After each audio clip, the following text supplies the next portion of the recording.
This is AP News Minute. Top congressional Republicans meet with President Trump on Monday to discuss the latest COVID-19 relief package. The White House objects to more testing funds. President Trump insisted in an interview on Sunday that the virus would disappear. U.S. House Democrats want an investigation of how federal law enforcement is handling protests in Portland, Oregon. Some Democrats say the officers are suppressing free speech. President Trump said Portland police have lost control. At least one person was shot and killed and 8 more wounded in Washington, D.C. on Sunday. Police say the suspects were 3 armed men, and the shooting appeared to be targeted. A United Arab Emirates spacecraft launched from Japan on its way to Mars. It's set to reach the Red Planet in 7 months. China and the U.S. also have upcoming Mars launches. Rita Foley, The Associated Press, with AP News Minute. This is AP News Minute. Democratic presidential candidate Joe Biden says he's putting Russia and other foreign governments on notice. Biden says if he's elected, he'll act aggressively to counter any interference in U.S. elections. President Trump says he'll send federal agents to more U.S. cities to restore order amid protests. Oregon's Attorney General says federal agents have arrested people in Portland without due cause and whisked them away in unmarked vehicles. Texas officials confirmed that 85 infants in one South Texas county were diagnosed with coronavirus. 60 cases were diagnosed after July 1st. Most of the children recovered or are expected to recover. SpaceX successfully launched South Korea's first military communications satellite.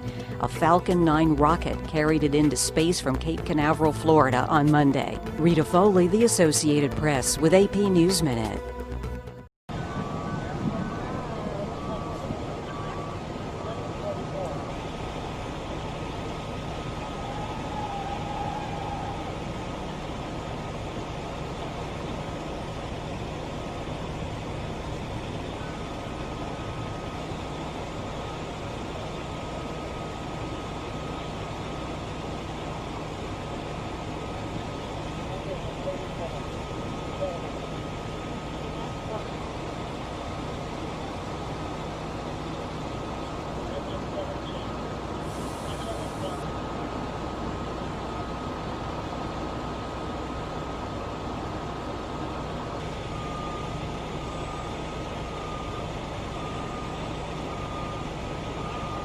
This is AP News Minute.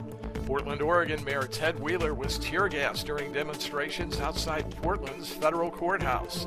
Earlier, Wheeler was booed and jeered before joining Black Lives Matter speakers on stage. Oregon officials asked a federal judge to stop federal officers in Portland from detaining protesters without probable cause. President Trump says federal agents also will be sent to Chicago and Albuquerque to fight crime. California passed New York to become the state with the most confirmed coronavirus cases. The state has had more than 400,000 cases, including a surge after much of the economy was reopened in May. And President Trump did not rule out closing more Chinese consulates in the United States. The consulate in Houston was shut down amid allegations that Beijing wanted to steal data from facilities in Texas.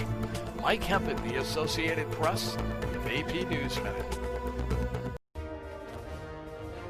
At the Nixon Library in Southern California, Secretary of State Mike Pompeo presents the Trump administration's hardline stance on China. The old paradigm of blind engagement with China simply won't get it done. We must not continue it, and we must not return to it. As President Trump has made very clear, we need a strategy that protects the American economy and indeed our way of life. The free world must triumph over this new tyranny. Pompeo says the old way of engaging with China resulted in self-censorship among U.S. businesses and in Hollywood, while China continues with repression on the Chinese mainland and Hong Kong. He says China is seeking global dominance and has become increasingly authoritarian at home and hostile to freedom abroad. Pompeo's speech comes the same week the U.S. ordered the Chinese consulate in Houston to close within 72 hours, calling it a hub of spying and intellectual property theft. This is entirely malicious slander. This demolishes the bridge of friendship between Chinese and American. The only way to truly change Communist China is to act not on the basis of what Chinese leaders say, but how they behave. And you can see American policy responding to this conclusion. President Reagan said that he dealt with the Soviet Union on the basis of trust but verify. When it comes to the CCP, I say we must distrust and verify. It is not surprising that the U.S. is taking a tougher approach on China, says the RAND Corporation's China expert Timothy Heath. That there is a long-term trend that's been going on since President Bush, George Bush Jr., of a gradual hardening of America's position regarding China. And I think ultimately that derives from the reality that the gap in national power is narrowing, that there is a real competition going on. Pompeo is asking other nations to also hold China accountable, but it may not be that simple. A lot of countries are dependent, or at least rely a lot on trade with China, and so it's not going to be easy for many countries in the world to, so-called pick a side and join the U.S. in some of its harder line policies.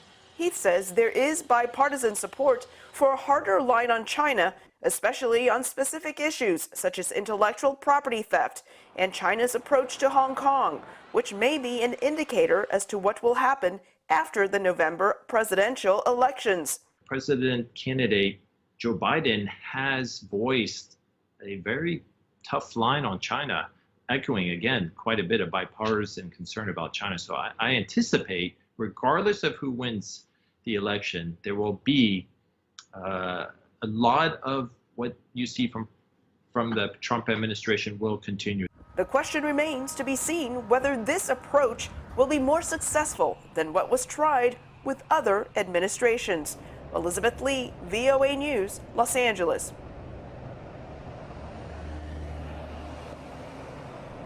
This is AP News Minute. Demonstrators in Portland, Oregon fled from the U.S. courthouse amid flash grenades and gas early Friday. Demonstrators are protesting police brutality and the deployment of federal officers to Portland. China has told the United States to close its consulate in the western city of Chengdu. This comes days after the U.S. told China to shut down its Houston consulate.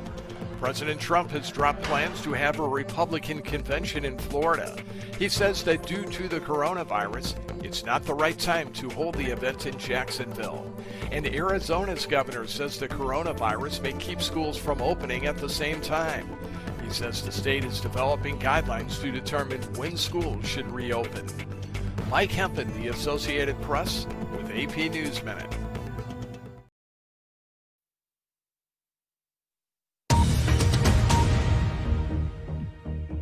Hello, this is BBC World News. I'm David Eads with the headlines.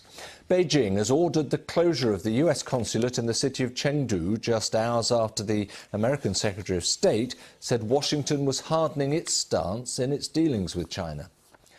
Turkey's iconic Hagia Sophia is reopening for Friday prayers for the first time since its controversial conversion from a museum back to a mosque. President Trump has cancelled the main gathering of the Republican National Convention in Florida in August. It follows a spike in coronavirus cases there. He said it wasn't right to hold a crowded event in a virus hotspot. And a new study has warned that unless there's a global effort to reduce plastic waste, 1.3 billion tonnes of it may be dumped on land and in the oceans over the course of the next 20 years. Those are the headlines on BBC World News.